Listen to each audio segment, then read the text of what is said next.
Сәлем достар, менің YouTube арнама қош келдіңіздер. Бүгін сіздермен өте оңай жасалатын, ешқандай жаюды қажет етпейтін самсаның түрімен бөлісемін.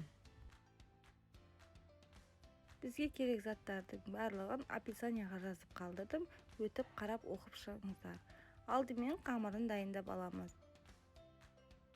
20% қаймақтың үстіне ерітілген сары майымызды тұзды салып, жақсылап араластырып аламыз.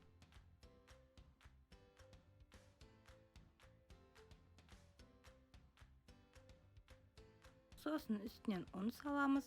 Ұнды міндетті түрде електен өткізіп салыңыздар.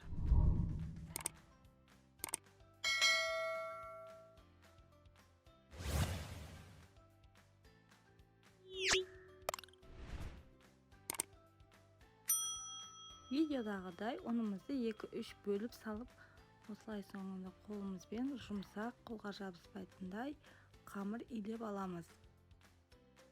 Достар, каналыма тіркеліп, комментария жазып, лайк басуды ұмытпаңыздар. Және де каналды жоғалтып алмау үшін, ең бірінші болып жаңа видеоларды көру үшін қоңырау белгісін басып қойыңыздар.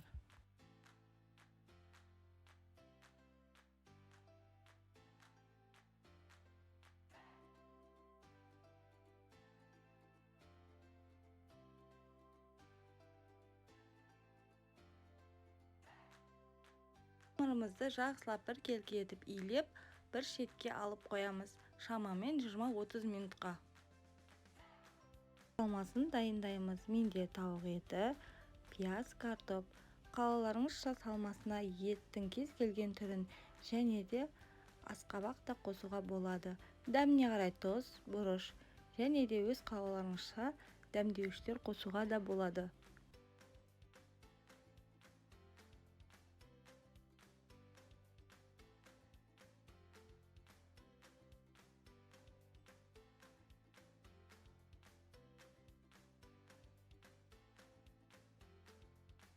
Жарты сағат демалған қамырымызды видеодағыдай қолымызбен дөңгелетіп, осылай бөліктерге бөліп, дөңгелек жасап аламыз.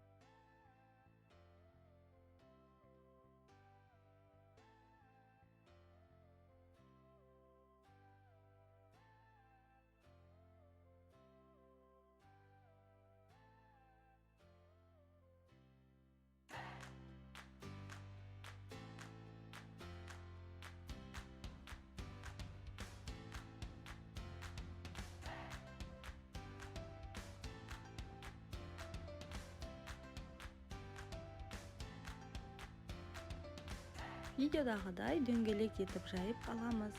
Шамамен 1-1,5 см жұқалықта жаямыз.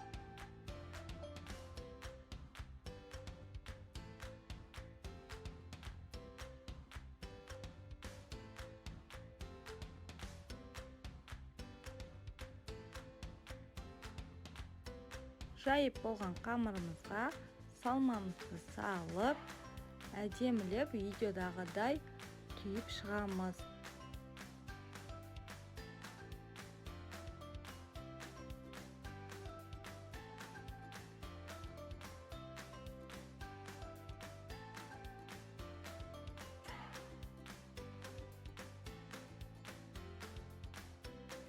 Бір шетін біріне бірін біріктіріп, видеода көрсеткендей түйіп шығыңыздар, өте әдемі шығады.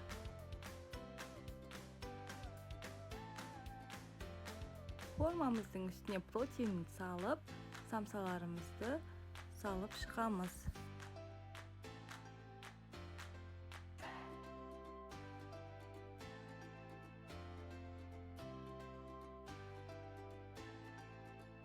Самсаларымыздың үстіне жұмыртқа жағып шығамыз.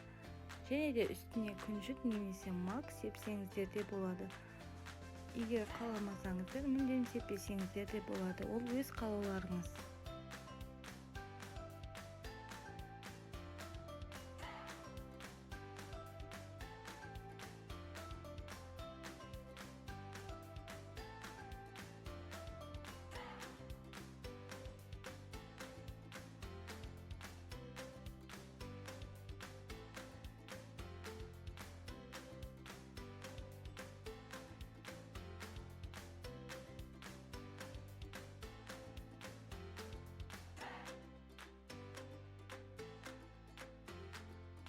Алдын ала 180 градуста қызып тұрған пешімізде шамамен 25-30 минут аралығында пісіріп аламыз. Міндетті түрде жасап қараңыздар, өте оңай жасалады, әрі осылай әдемі болып кез келген дастарханның көркін ашады.